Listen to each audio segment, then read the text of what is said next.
गुरुभ्यो नमः। रशिया से एक साइंटिस्ट थे, उनका नाम था ए. गोरबॉक्सी।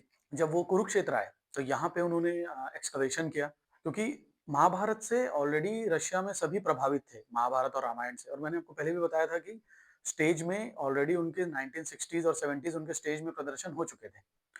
तो वो जब यहाँ पे आए, यहाँ से उन्होंने कंकालों को रशिया ले गया।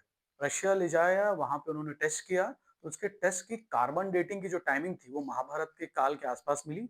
दूसरा सबसे जो महत्वपूर्ण बात थी, जैसे महाभारत और वेदों में ये कहा गया है कि एक न्यूक्लियर वेपन का जो आज हम बताते हैं, उस लेवल के हमारे पास अस्त्र थे। तो जब उन्होंने उस कंकाल को और टेस्ट किया, तो उसमें उनको परमाणु अवशेष मिले।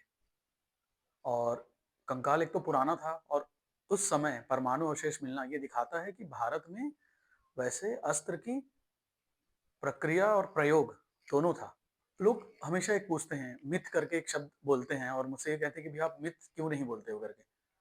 अगर मिथ होती चीजें तो ए गोरबोक्सी, जिसका मैंने आपको पहले भी बताया था, उन्होंने यहाँ से कपाल ले गया, उनमें टेस्ट किया, और 1980s के स्टेटमेंट्स करके पेपर है, उसमें उनका एक लेख छपा था। तो लेख छापा क्यों, बिना टेस्ट के उन्होंने क्यों छापा उसको? टेस्ट किया, उसकी कार्बन डेटिंग हुई, उसमें न्यूक्लियर पार्टिकल्स मिले उनको, परमाणु अंश मिले, और लगभग-लगभग वो 5 साढ़े 5 हज़ार साल का था। इसलिए हम उसकी बात करते हैं, इसलिए वो इतिहास और पुराण है, मिथ नहीं है। मिथ पाश्चात्य देशों की चीजें हो सकती है। कृष्णार्पणम।